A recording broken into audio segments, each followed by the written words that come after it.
This is Brian Bendams. He is the executive chef at Omaha's Funny Bone Comedy Club. Brian, welcome to the show.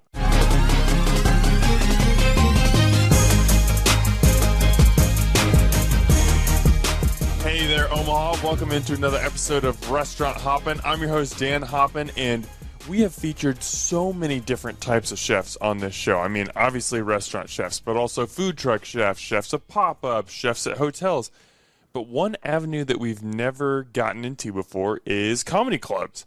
Right. And we are changing that today with my guest. This is Brian Bendams. He is the executive chef at Omaha's Funny Bone Comedy Club. Brian, welcome to the show. Hey, thanks for having me. So, just from a high point, when you introduce yourself to people and they say, "Oh, Brian, what do you do?" and you're like, "Oh, I'm the executive chef at a comedy club," what is the response that you typically get? It's kind of blank. I think probably the first question they get is, "Oh, do you get to watch the show?" Or, who's your favorite comedian? Those are pretty easy questions because sometimes it's kind of hard to really wrap your mind around what goes on back there. Because you look at the menu and there's a lot of, there's plenty of club sandwiches and chicken fingers. But then there's a whole another side where you're doing corporate buffets and Christmas parties and buyouts and things like that. I've got cooks there today, right now, cooking lunch for a Christmas party. Then we've got 4 shows this weekend, and then on Sunday we even have another brunch show with a special menu. So it's a whole week of putting all that stuff together. 5 different kind of shows, 5 different pieces moving around. And the organization that requires is pretty remarkable because the menu that you're serving for a show is vastly different than what you're doing for a catering or a party event. I mean, it's almost 2 completely different skill sets, right? Yeah, so all the food that goes out for the shows, you have to think about, you have a really limited time to get it out. So a lot of that food's a little bit faster to make, even though we still try to make everything like in-house and things like that. So I've got guys there, a couple hours before the show trying to prep up fries that we do there, trying to make, garlic aioli and just all the prep to get that food out as fast as possible. And then when we're doing Christmas parties, we get to relax a little bit. We come in a little bit early. Everyone wants, chicken parmesan or roasted red potatoes. They're usually pretty safe, but I always tell Daisy, one of the other managers there, like, if they want something, I'll make it. If they're like, "You guys have any sushi?" I'm like, "I'll whip up some sushi. It's not a big deal for me." I've got the room now at the new club, so. And we'll talk about that, about the new club and just the extra toys that you might have to play with there. But I want to understand how you got to where you are now, because you went to the Connecticut Culinary Institute back in the early 2000s. What were your aspirations as a chef? It was just what I did in the 90s for a job. It's like, my first job was doing dishes at a Tex-Mex place. I got paid cash under the table at the end of the night. And then I rolled through some fast food. I rolled into short order stuff. I worked at, a Village Inn, cooking eggs and hamburgers and stuff, fast food. And then I helped open up a steak place, and I ended up at a hotel, and one of my other friends was also cooking there, and he's like, "Hey, I think I'm going to bite the bullet, and I want to do chef school." And he asked me if I wanted to do it too, because we're like peas in a pod. I was like, "Yeah, that sounds great." And we looked at Metro, and at the time, Metro's program wasn't where it is now. It was like maybe you do a year of your basic, maths and Englishes and prerequisites, and then they kind of sent you out into the world for another 2 or 3 years to stage at places that they had kind of set up, which is a really nice way to kind of get around Omaha and to see different foods. But I didn't super trust, you could go into a place to stage and they could not like you and throw you on dishes. So I wasn't sure what I was going to learn there. And Joe set up this place out in Connecticut. He's like, "Let's just get out of town for a little while. We'll do it fast. It's only for a year or 2, and then we'll come back here and do whatever we want after that." So that's where I got started. We went out east, and that was a lot of fun. It was just a couple of weeks after 9/11. All my instructors were basically from New York. I know it's a school in Connecticut, but I learned a lot out there. I think there's a lot of room for improvement in trade schools to train chefs. I'm a big proponent of schooling, just because of kind of the completed picture you get when you graduate. A lot of the other blue-collar jobs, like plumbing or electricians, have these massive apprenticeship programs, and they pump out really, really great, blue-collar workers by the time they're done, and the chef's kind of lacking at that. And I feel like once you're a chef for 10 or 15 or 20 years, that kind of lack of formal apprenticeships kind of limits your field at what you can do, limits your pay at what you can do. There are plumbers my age, electricians my age, that own their own companies that are pulling in a lot better money than chefs my age make. But I still love food, so I have to kind of do the best I can with what I've got, which kind of half leads me to my day job. I'm sure we'll kind of talk about that a little bit too. In your ideal world, what does that apprenticeship look like? What is the food education system missing? I think it's just more accepted and regulated. One of the biggest problems is you can walk into any place and they'll call you a chef, whether you went to school or not. In the chef schools now, they put down really good fundamentals. So people leaving a chef school would call themselves a chef. I would call you a chef if you were at a Metro. Metro's a great school. There's just this kind of disconnect from, maybe you just start calling yourself a chef and you've worked at 5 or 6 different places. And I'm not a big fan of that. I'm not a big fan of calling everybody in the kitchen a chef unless they've kind of proven it, and I think it kind of starts with school and passion for food. And there's always a lot of wiggle room there because there's a lot of unknowns. A lot of people that cook in kitchens, maybe haven't had the opportunity or the money to be able to go to school and things like that. So I would highly recommend it, just as a great starting point for, young chefs and people who are passionate about food. Compared to, I worked at a burger place and I worked at a hotel, and then it's kind of a standard. Now I'm stuck in the service industry for 10 or 15 years. I'm running a place. They're calling me a chef, but maybe you really haven't learned how to make a roux really well.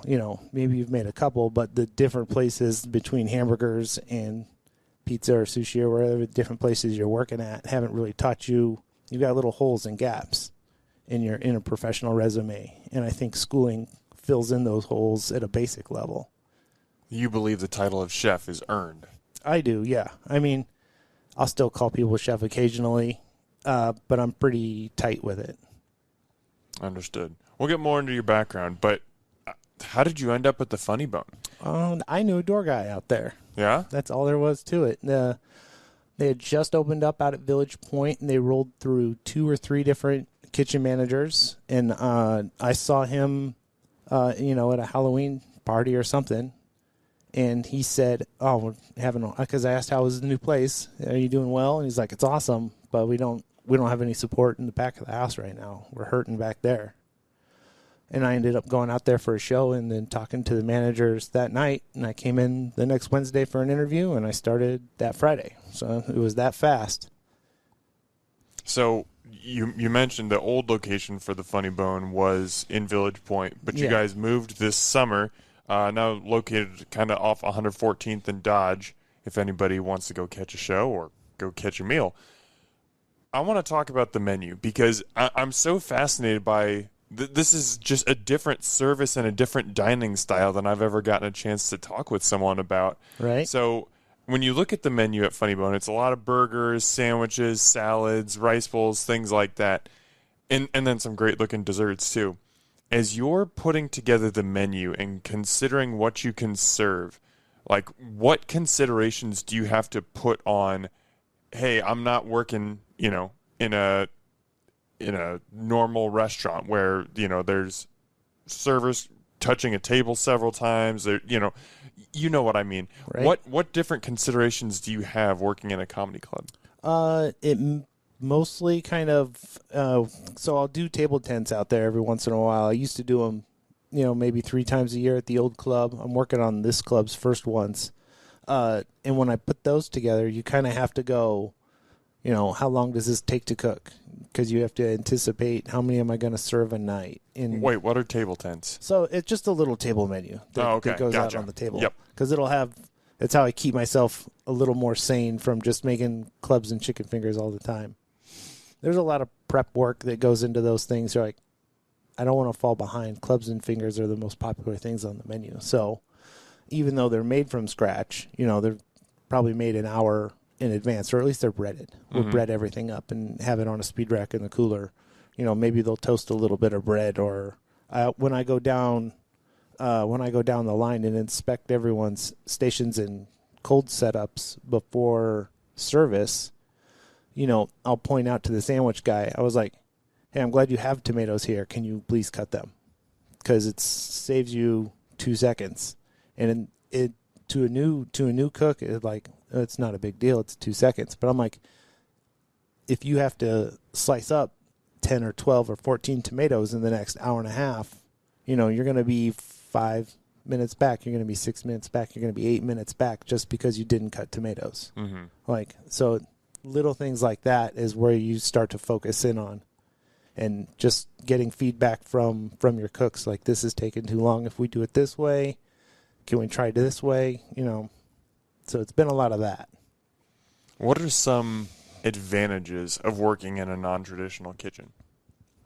Oh, that's a good one. I love being a part of the show there. People go out there for a date night, for a corporate party, and I'm in the background, but the food kind of completes the circle there. You don't have to worry about making a reservation somewhere else. So despite not being, you go to a regular restaurant for the food. You go to the Funny Bone for the show, but for the experience. But, I still help with that kind of experience. You're a part of it. Yeah. Yeah. What are some of the challenges of being the chef at a comedy club? Well, the new one, the food, we do a lot bigger volume of food and it comes out a lot faster. So there was a learning curve there with the new club. We got, twice as many fryers, 3 times the size of the griddle. Everything's gigantic. We have so much stuff there. It's been really nice. Now it's like, well, I better staff it. I've got everything. Let's staff it. So, bump the number of cooks up, bump the number of food runners up, bump the number of dishwashers up. And it's not just that the comedy club's bigger, but on the whole other side of the building, a lot of people don't know the arcade that they put down on the other side. Draftcade, yeah. Same kitchen. Mm-hmm. So all the food that comes out of my kitchen goes to 2 restaurants now. What are the challenges of that? Because I've never seen this concept before in Omaha. I've seen it a couple times on like diners, drive-ins, and dives or something, but like it's 2 restaurants essentially, 2 venues, but all the food is coming out of one kitchen, and there's obviously crossover on the menus, but still just being able to have that communication to say, to make sure that this club sandwich is going to the right, not only the right person, the right table, but the right venue. Like, that's a whole nother added level. What has that been like for you to learn how to manage 2 venues out of one kitchen? For the most part, it's been pretty smooth. Like you said, there's a lot of overlap on the menu. There's obviously a lot of kids running around the arcade. Something that I was really new to me, because I'd worked at a couple places that had kids menus, but I'd never had one before at the Funny Bone. It's always been adults. I never had to worry about it. And now all of a sudden I'm getting tickets that used to be 4 or 5 people long, 4 or 5 things. And then now they're 10 things long with 5 kids things. I'm like, kids eat. Everyone eats. When families come in, they all eat. When a party comes into the Funny Bone, not everyone eats, but a lot of them still eat. So there's a higher percentage of eaters over on the arcade side. So even if you're like, well, there's only going to be 100 people over here tonight, it's like serving 200 people over in the comedy club, because it's just that much more food. Getting back to the comedy club side of things, I was really trying to put myself in your shoes and like trying to think through menu creation and dish conception. And I was like, you know, you got to think about, you don't want your guests making a lot of noise because the focus is up front. So like probably silverware, you want that used at a minimum. You know, lighting is going to be low. So like you don't want something, presentation might not have to be as high, or you don't want something that's difficult to eat without being really easy to see. Like how much does the setting affect what you guys put out? It does and it doesn't. Like we're going to run hot dogs on the arcade. I think sometime this winter we'll start rolling over a little menu with hot dogs, and those won't make it over to the club. Like I don't need hot dogs in my comedy club. But in the past, I've run some things that you can eat with silverware. Like we did loaded tots with shakshuka. Like that was really yummy. And we've done some smaller feather bones instead of actual ribs, something you can kind of get into without having a massive plate of ribs. And then one of the things that used to be a special and they made it onto this menu right now are the crab cakes. So it's a whitefish crab cake. It's not an expensive crab cake, but it's got smoked salt on it. It's got pickled red onions on it. And then just because I like doing weird stuff, I cooked it in a waffle iron. Cooked it in a waffle iron. Where did that come from? Dude, I've always liked to cook stuff in waffle irons. When I was working with Shelly and Tony Rosa over at Heirloom Fine Foods, they were like, hey, I think we're going to do some ticketed dinners if you want to write up 5 or 8 tasting menus or something. And I would always give them the most ridiculous things. I was like, here's 8 courses and everything's cooked in a waffle iron. Everything. I'll go buy them. I'll find them. They're cheap. They're at every single Goodwill. And they're like, no. We were thinking like French food or Spanish food or something a little more concept you can wrap your head around. And I'm like, you need to give these waffle iron cookies a try. They're pretty good.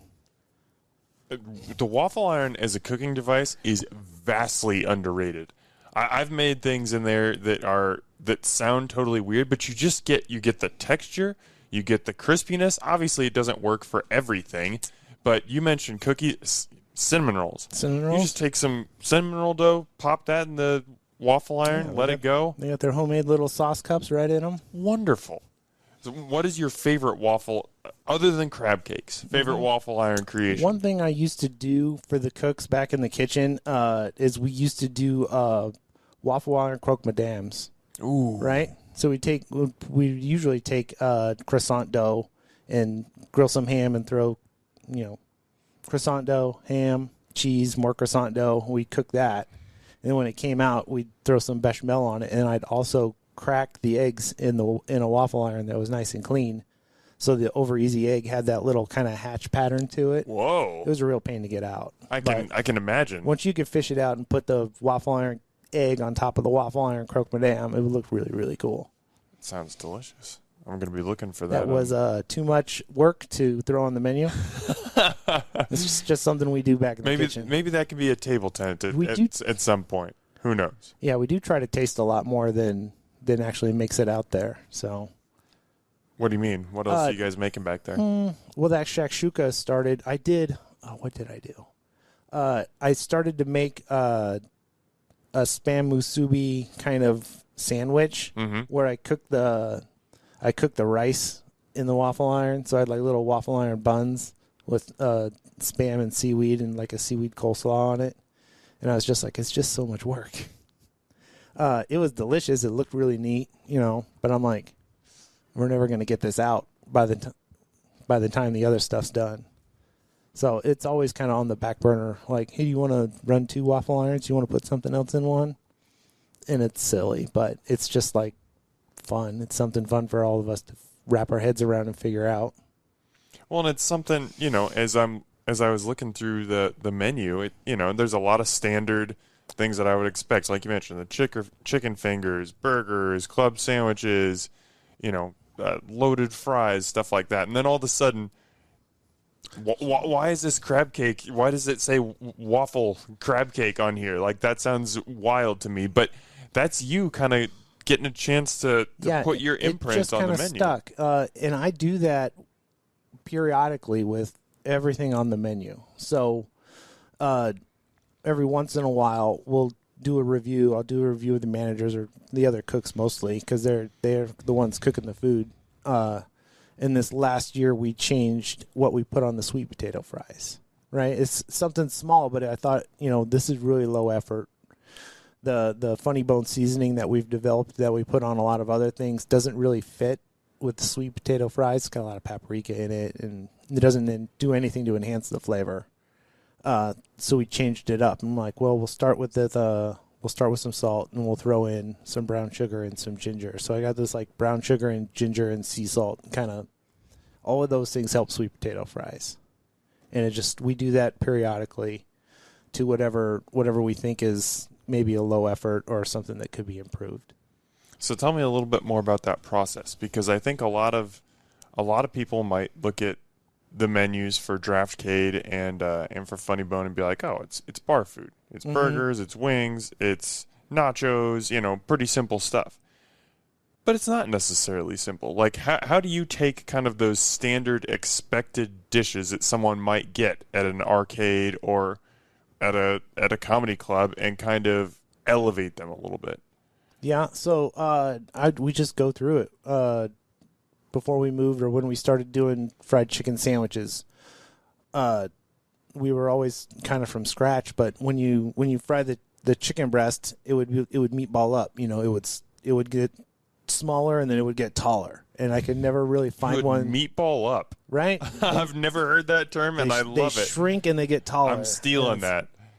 Anyway, it's sorry, so I didn't annoying. mean to interrupt. Like all of a sudden, it starts to not look good on the bun because it doesn't fit. So we started running them. I got a little like a hand crank tenderizer. I'm like, we'll chicken fry the chicken. We'll have chicken fried chicken instead of just the chicken because I'm not happy with the way it's coming out. And then it goes from there. You're like, we've got a buffalo one. Why not make it? Why not do something to the buffalo sauce to make it better than just buffalo? So we spiced it up a little bit. We changed it. We started making it with sriracha instead of Frank's, and then we jazzed that up. So it's pretty spicy. And just the name Omaha, lends its name to everyone's got a hot chicken sandwich. But ours turned out pretty good after we change things. We just take a look at it and go, what don't you like about that? And sometimes it's the way it looks that I want to change something, and sometimes it's the way it cooks. Like the chefs, the other cooks back in the kitchen will be like, this is the biggest pain to make. Can we get rid of them? I'm like, can we change it? Because it's really popular. So it's little things like that. One thing that impresses me about your menu is there are a lot of words sprinkled throughout it that signify quality. I see hand-cut fries, house-made pulled pork, house-made black bean dip. These are things that I think it would be really easy for you to cut corners on because, like you mentioned earlier, people aren't coming to the Funny Bone for a great meal. Like when you go to a restaurant, the meal is the number one thing, and everything else kind of surrounds that. At the Funny Bone, the show is the number one thing, and the food is definitely a part of it, but it's adjacent. So if you served frozen fries, frozen chicken tenders, things like that, the people in the audience probably would not notice all that much. Right. But you don't do that. Why? Why do you go to the extra level? Well, sometimes it's cost. Like black bean dip doesn't cost anything to make, so it's an easy go-to.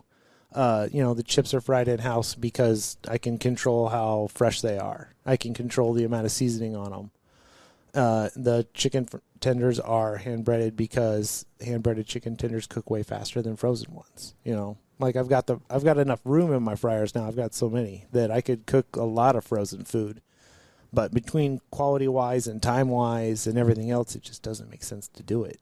So you get to flex a little bit of chef muscle figuring those things out, which is kind of nice. There was a time pre-COVID, before my daughter started growing up a little bit, when before I adopted her with my wife, I was an urban farmer out in Benson, and even all of the tomatoes and jalapenos, everything the produce went through. I grew it on my own farm, and then like people were like, "Why don't you tell people?" I was like, "They don't care that the jalapenos came from Benson. Like I don't need to toot my own horn." But I knew that everything came from Benson, and that was kind of fun to do. And it was a big trend at the time. I was like, they're here for the show, kind of a thing. They don't need to know where I got my peppers. I think that's pretty cool. It was a lot of fun, too. It would have enhanced my dining experience to be like, oh, this came from here. That's awesome.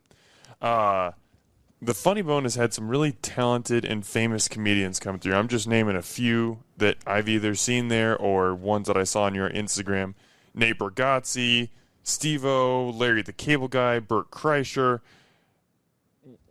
If and when you get to cook for them or meet them, do you get nervous or is it just kind of old hat now? Because you've been at this for more than 20 years, to be clear. I've been there 20 years. It's old hat now, and most of those guys I know now because they all come in through the kitchen. They say hi. Some of them spend more time back in the kitchen than they do in the green room. Like I know the Cable Guy's probably going to get a burger. You know, he loves them. He always tells me they're the best. But I'm like, he probably tells a lot of people that. And cooking for famous people is just like cooking for regular people. There's a couple people out there that are a little more particular. Sometimes they'll come in with 5 or 6 or 7 other people, and they're like, "Oh, we need maybe a bigger spread. We need wings. We need salmon. We need." You get a lot of writers lists of things that the comedians want that are maybe be copy and pasted from when they were doing theaters, so they have a larger writer. And at the old club, we'd be like, do they really need all this stuff? And now at the new club, we've got more room for it. So I'm like, just make it. If that's what they want, we got room for it in their green room now. So, but for the most part, it's just like cooking for people. What is the most interesting, you can name names or not name names, but interesting, weird, demanding, whatever direction you want to go, request or writer that you've gotten? Yeah, it's gotten easier over the years because now they'll include Amazon links. Oh, yeah. So we know they're coming 2-3 months out. We get their writer. It's got all the stuff they want. If they want a specific soda, we don't have to track it down. Sometimes it's a little bit difficult if they want a specific liquor or alcohol because maybe it won't be distributed to Nebraska. So sometimes there's little hiccups there. I'm like, do you prefer something else? And for the most part, we've got a really great bar over at the Funny Bone and Draftcade, so we're able to work things out.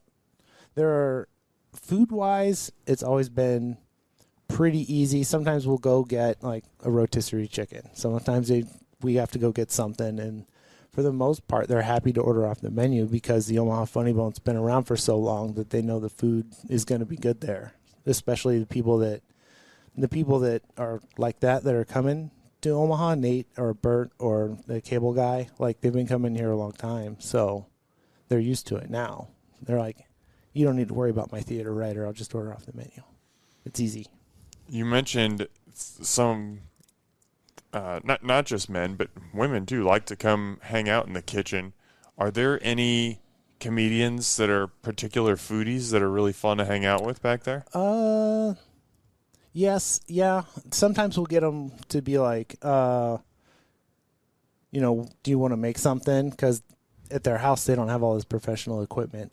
Sometimes I've had 1 or 2 guys slated to be alternates on Chopped, and they'd want to come back, and they'd be like, hey, I don't think they're going to call me up, but I want to practice so you and I can go over some of this. They've got questions for me about, I can handle it if they give me chicken. I can handle it if they give me peppers. I can't handle it if they give me Cheetos.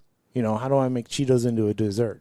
So maybe he'd pick some 2 or 3 things that he doesn't know what to do with or weird things, and we'd bring those back, and I'd break out my books. I break out salt, fat, acid, heat or something. I'd be like, let's go through this flavor wheel. I'm going to tell you if you get something, because you're not going to, don't prepare for Cheetos, just prepare for something crunchy or something savory. You just take that basic element and then you'll know what to do with it when you start researching it that way. So, I can envision why they're asking you, because Chopped frequently does have competitions where they have like a celebrity competition or this is all comedians, stuff like that. So I'm sure, those guys, if they're potentially going to be on the show, maybe even if it's in the future, they want to get some reps and talk to an expert on how to do it. Well, what is that like for you to kind of put yourself in those shoes of, hey, what would it be like to be a Chopped contestant? I've never seen an episode until maybe just this last year. Are you serious? Yeah. You never watched Chopped? I'm always working. Oh, well, yeah, I know guess that about makes it. sense. I know about it. Yeah, that's fair. I watched it, and then I could see people mess up, and I'm like, oh, he's not going to make it. So having that kind of cooking background into foresight is almost ruined it a little bit for me. But, yeah, they're like, why don't you just send in a video if you're so sure of yourself? I was like, I'm busy. We'll see, though. We'll see. I want to talk about your cooking origin story. You know, you kind of mentioned you just got into restaurants as a job. At what point, you know, obviously there's starting and then your buddy says, hey, let's go to culinary school. At what point in there did it move from, hey, this is just something I'm doing to make money to, oh, wow, this could be my career. I want to go to school for this. Well, it was kind of, so I grew up in Fremont, and I was working at a hotel there when kind of all of those conversations took place. And it was like, where else am I going to work? You know, like there's a lot of cooks in this hotel. They're not gonna hire me to run it. Like, where am I going to have any kind of advancement or cook what makes me happy? Because I've cooked this stuff for a couple years now, and maybe it's boring, or I'm not getting to be creative. So that was how we decided. I was like, I'm going to need to probably get a job in Omaha. You know, I'm going to probably move to Omaha, which all of those things happened. And it was just kind of like having that slip of paper, you know, got you in the door for interviews, or, you know, people looked at you more like you were a chef and less like you were a cook. So that was kind of the thinking behind it. Like, I could go to Omaha and cook, but if I had that culinary arts degree, you know, I didn't have a little bit more clout in getting my foot in the door. And I didn't know anything about it. You know, I was 19 or 20. I didn't know what I needed to get my foot in the door at a country club or at, you know, the French cafe down in the old market and stuff like that. But it eventually, you kind of go through those processes, and, you know, so far it was kind of the right way to go, because I can go in and do pizza, and I've done that. I could go in and do steaks. Now that I've gone to school, I felt comfortable applying at places that I hadn't worked at before. So, like, I could cook buffets and I could cook short order food, but I could go apply at a seafood place because I went to school and they have seafood out there like we have beef here, you know, fresh fish all day long. So I cooked a lot of that, and that gave me the kind of confidence to get out and do the next thing, really. And that's so interesting, because what you just said, I think, like, it plays right into your mindset as a cook or a chef, and that you want to try a little bit of everything. Because in your introductory email to me, when you introduced yourself, you said you've cooked at golf clubs, you've cooked for hotels, you've cooked in barbecue competitions, you cooked in pizza shops. You mentioned earlier that you worked with Heirloom Fine Foods. You've slung biscuits and gravy at the farmer's market with Gravy Train. Yeah, you kind of see me around, but you don't remember where. Like, you've done so many different things. Why do you jump around so much? Why do you feel compelled to try so much stuff? Well, part of it is just like, sometimes it's necessity. You know, my family needs a little bit more money, and then part of it's the opportunity. You know, COVID had the comedy club closed, and Shelly and Tony were opening up a new place, and it was very exciting. I was like, let's do that. And, you know, part of it was a part-time job. Oh, you know, Gravy Train's looking for a grill cook to help us on Saturdays and Sundays. I was like, let's do that. That'll be fun. So there's a lot of just, do I have the time and the capability? Do I need it? And I was like, let's make it happen. And a lot of chefs are kind of like that. I went to school with Joe Vaughn, and he's a executive chef in charge of catering through Sodexo at UNO right now. So he's in student services, but, you know, he's staged, at Yoshi down in Benson. He's staged at a lot of places. He worked at Le Voltaire for 15 years. He helped one of his friends at the time open up a little steakhouse out in the middle of nowhere. You know, every time I talk to him, he's out traveling somewhere, eating something weird, or staging somewhere. So it's kind of the same thing. How much do you think that mindset helps you at Funny Bone? Because you've mentioned a couple times, like, yeah, we have a menu, but whether it's catering or if it's a comedian who comes in and they want something specific, you say, yeah, we can do it for them. I mean, there are some places that you would go in, like if I go into an Italian restaurant and say, hey, I want a high-end burger, they're going to look at me and be like, great, go to a burger place. Yeah. You have the ability to turn around because you've had all these different experiences, because you went to culinary school, to say, you know what? No, we don't have salmon on our menu normally, but if this person wants salmon, I can make salmon. Do you think that your kind of open mindset and just willingness to try a bunch of different things has made you better at your full-time job? Yeah, I think there's probably a time when that kind of tapers off. I was like, it made me really good, and then like day to day, the funny bone's the funny bone, you know, and then I've kind of gone in other directions to kind of fulfill that need. So once I got good at the funny bone, then I started making biscuits and gravy, or then I started meal planning and catering with Shelly and Tony, or, you know, then I went and made pizza. But, yeah. Where'd you make pizza? So I was just looking for part-time off-night work. And at the exact same time, this little pizza place on like 180th and Harrison was opening up. A place called Timber Creek. And I just walked in and they gave me a job like that. They're like, yeah, we open up in 2 weeks. I'll see you on Tuesday. I was like, perfect. I've always just walked into places and got jobs. Very, very different than the normal workforce, for sure. I know, and I'm lucky. And when I teach during the day at No More Empty Pots, we go through a couple lessons, and I'm like, if you guys figure this out, you will get a job in any city in America. If you practice this, if you walk in, they will give you a job. So, like, those fundamentals will get you hired any city in America. Okay, let's talk about No More Empty Pots and your work there, because you are a chef instructor, and yes, you're repping the brand up on your hat. Just for those who are unaware, what is No More Empty Pots, and how does it serve the community? Right, so No More Empty Pots is a nonprofit in North Omaha and then up in Florence, and they help fight food insecurity in a few different ways. So they've got a CSA program where you can get fresh food from local farmers and producers. They help connect those two people, the farmers and the markets, because the markets, you know, all the farmers markets are done. So what do local farmers do? They have to find a way to sell that stuff kind of year round, and No More Empty Pots helps facilitate that. But and one of the other, they've got their hands in a few different pots. So no pun intended. I know, right? Yeah. So they've got that. They've got that community meals. They've got big community education. They've got food services. They're doing caterings and stuff now. But the main thing I work there is called the Culinary Certificate Program, CCP.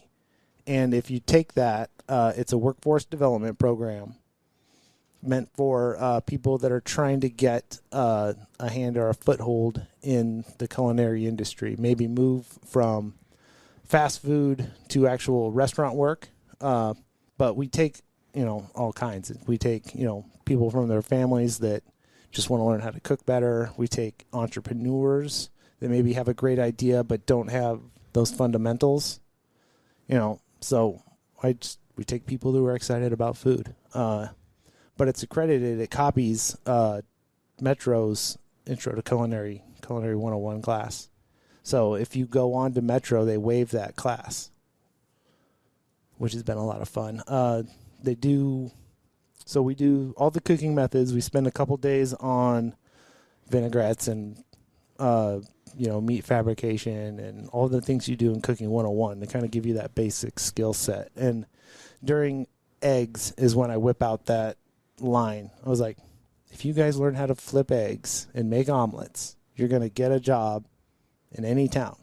And I've had people walk out of that class and walk into, hotels and be like, you guys need a breakfast cook? And they're like, we always need a breakfast cook. Every hotel needs a breakfast cook all the time. And they just get hired that fast. How did you get hooked up with Empty Pots? How'd you get started there? Well, I ended up checking out the website, and I saw that they were hiring for a culinary instructor. And I was like, that was kind of one of the things that were on my radar, but I didn't have, I don't have a teaching degree. So I'm not going to walk into MCC and be like, hey, you guys need teachers, I can do this. So I kind of went there first and talked to them about it. And they're like, no, we think we can get you accredited through the state. You've been a chef for 20 years. That's not going to be a big problem. And I just like the way that they dealt with local farmers and local food since I was a local farmer and I dealt a lot in local food. It just kind of seemed to make a lot of sense. And it was a good way for me to get my feet and hands into the business of teaching and still provide local food and everything else. So, what do you like about teaching? I don't know what I like about teaching. Well, you've kept doing it, so you must like something about it. I've been there 2 years now. I like seeing people excited about food.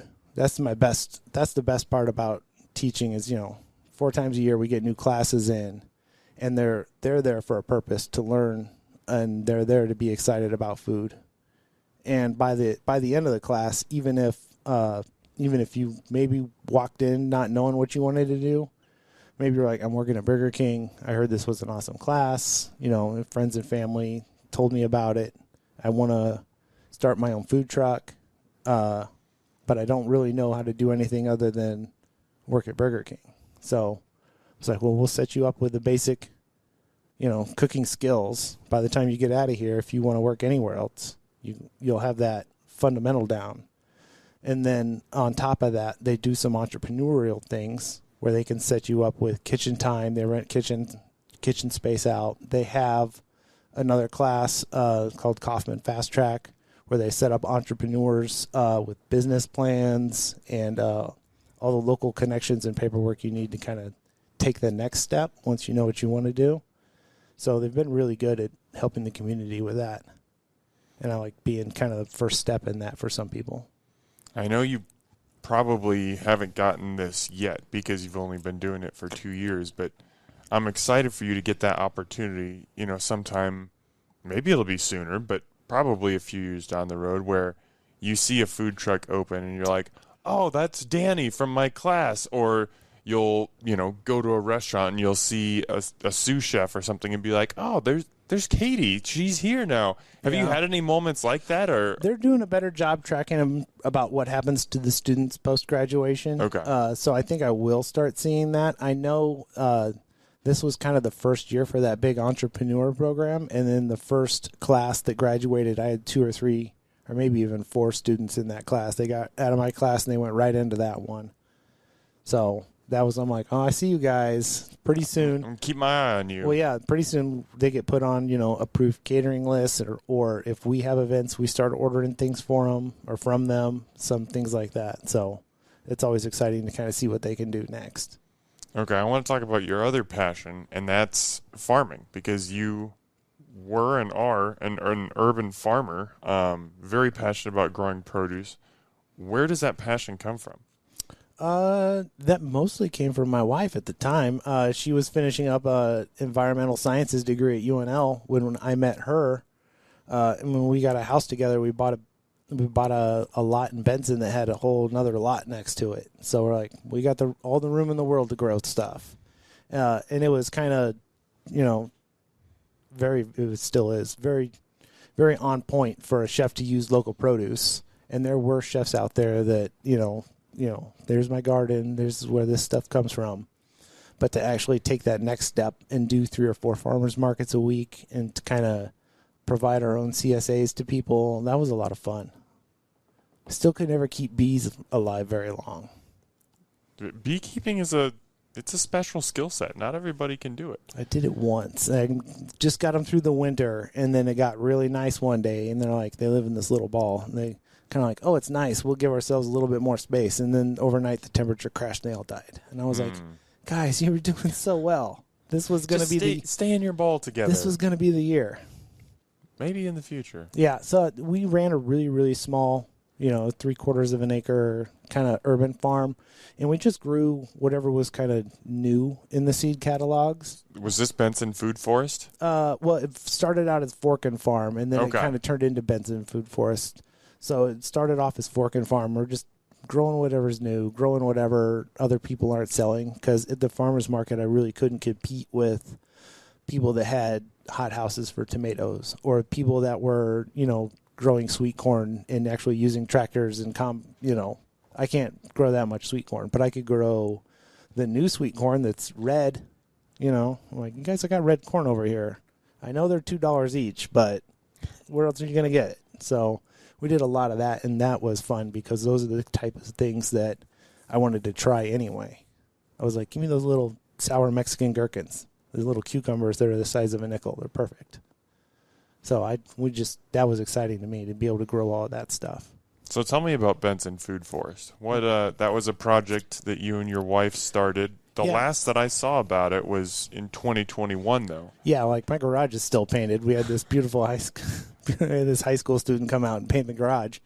It kind of started pre-COVID. It kind of developed during COVID. My wife and a few of her friends came out, and so we shrunk the size of the farm way down, and we started planting berry bushes and trees and things that come back every year because we were having less and less time to work on the farm.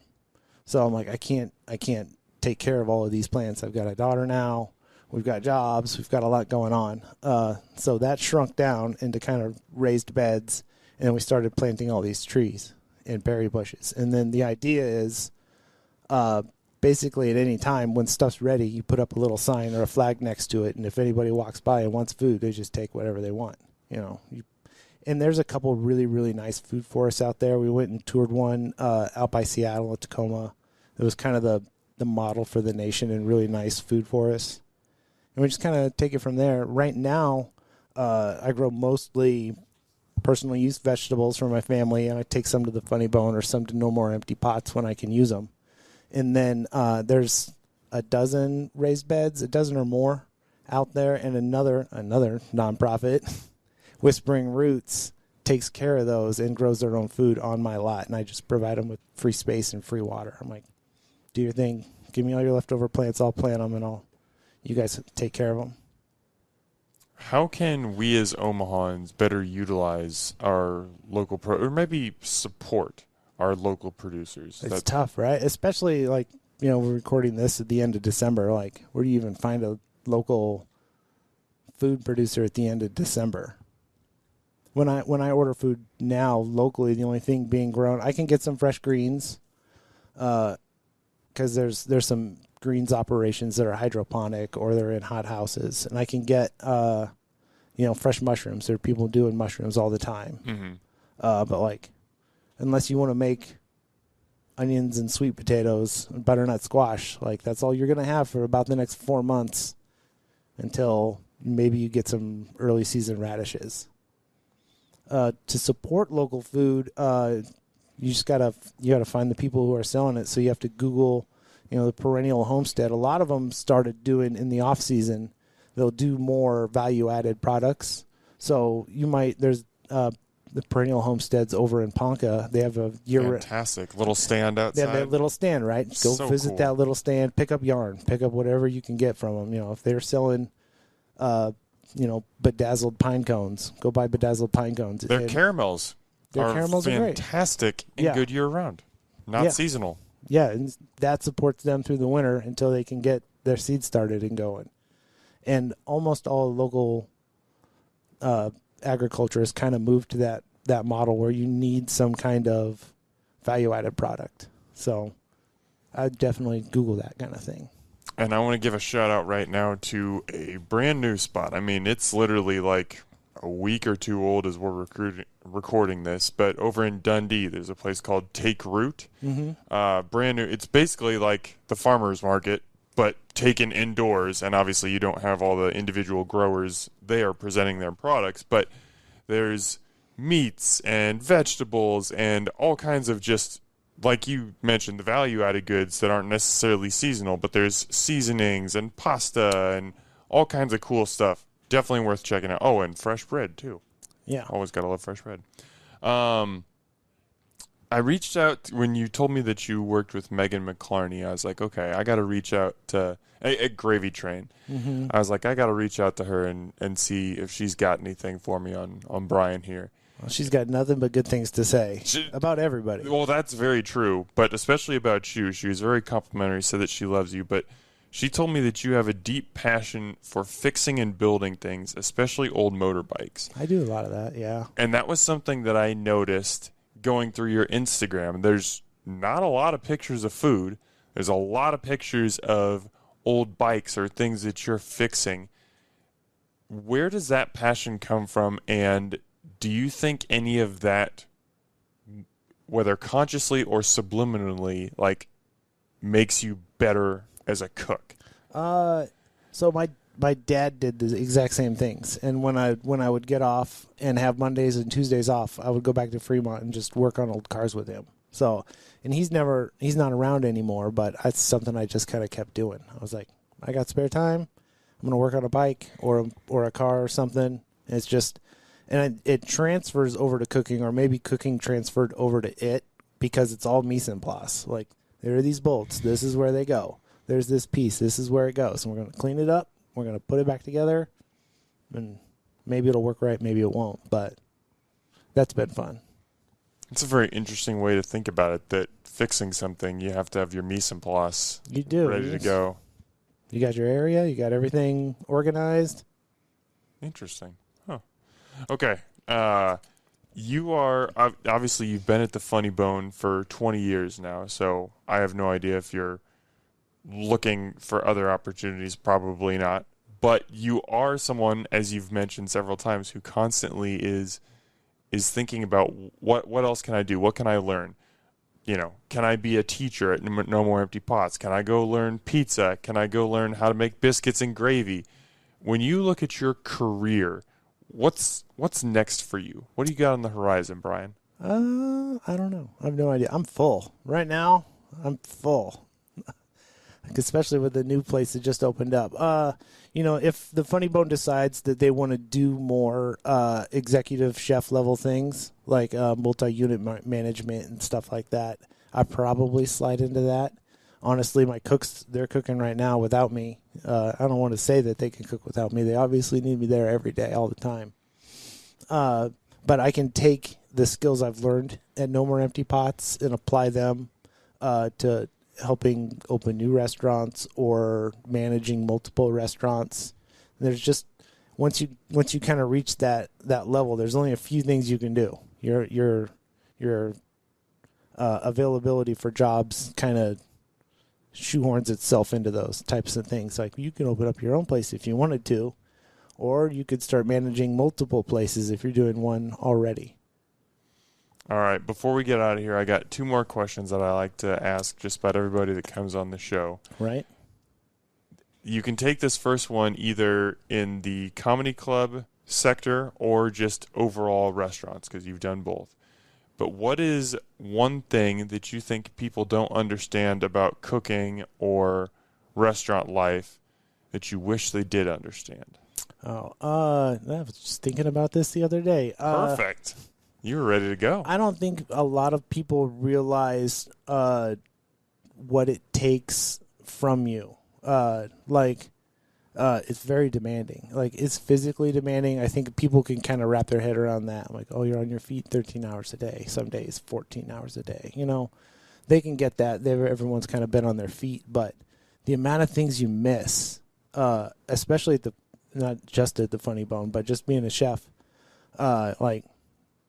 you know, I've personally missed a lot of things that I probably should have gone to. It's probably cost me relationships, you know, because there's this place that I'm in charge of that I can't drop it off and go do something else. So, you know, I've missed, you know, birthdays and weddings. I've missed, you know, you just miss out on a lot of stuff trying to keep this other thing going. And it's like that a lot in everything. There's this work-life balance, but cooking can really, really take over your work-life balance right now. Mm-hmm. Yeah, I think that's a great call out. I was just talking about this with another guest I had on the show a couple weeks ago, but I mean, you think about it. When do people get together? At night, after they're off work. On the weekends, when they're off work. On holidays, when they're off work.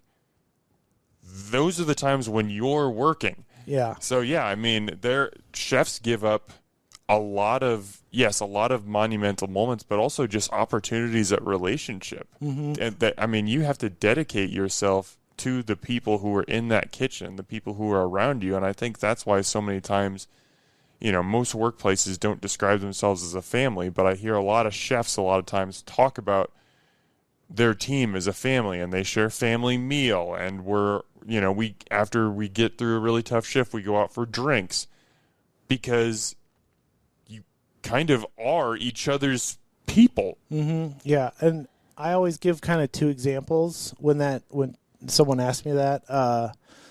I missed Craig Robinson from The Office and a whole bunch of other things. He played Daryl in The Office. Yeah. Yeah. He had a Sunday show, and all of his shows sold out. So he added a Sunday show, but he didn't add a late show. He added an early show. So he had like a 3:00 show. And I told everyone, and they're like, fine, we'll be there. It'll be a long day. But my daughter's, she must have been, her 4th birthday party was that day. And I got there. I got to set up. I got to see everyone come in. And then I'm like, guys, I got to go. Like, there's stuff going on. There's nothing I can do about it. And I had to leave. And that's still, it gets me every time. And that's not the first time. It's probably not the last time. Stuff like that happens. I've been getting better about it, because obviously that causes a lot of strain in your relationships. People have to, the chefs wrap their heads around it. I have to be here. I have to do this. But their significant others also kind of have to get into that same mindset. Like, Dad's got to go do this. Like, it's not going to get done without him. Yeah. At some level, you got to marry the restaurant, really. A little bit. Yeah. But you know what? You put your foot down. Right. And be like, no, this is going on. I can't be there today. So you learn those lessons too. So you take it too far, you come back, you find that balance. All right, to get you out of here on a positive note, what's your favorite thing about being a chef? Man, we talked about it all day, trying new stuff. Yeah. I do new stuff every day. I try bad food if it's new. I'll try food that looks weird. I'll go cook new food. I'll meet new people. And I'm not like a huge, let's go do new stuff, let's meet new people. I'm very, much more, live in the back of the house. I take my meals in the kitchen. I take my meetings in the kitchen. If you need to find me in the kitchen. But I'll try whatever's new. I'll go try a new place. I just went to that place in Blackstone where you got to grill your meat on the... Oh, is it Cohen? Yeah. Yeah. I've been looking forward to that for a long time. I had one in Hawaii when I went and visited my brother. And I was like, if I win the lottery, I'm going to open one of these. And I know they had such a hard time getting them built in Omaha for something with the fire marshal regulations. They couldn't have them. And now there's one. That's my birthday meal. That's where I went. It's like, I got the day off. We're going to go grill some meat. So that's kind of where I'm at. And that's where the obsession with the waffle maker comes from. Just throw stuff in there, see what happens. You might have something amazing. That's right. Okay. Well, Brian, this has been a true pleasure. Thank you so much for coming on the show and sharing a little bit about your life, about what it's like to cook in a comedy club. And this was a lot of fun. Thank you, Brian. Hey, man. Thanks for having me. Omaha, as always, thanks for eating with us.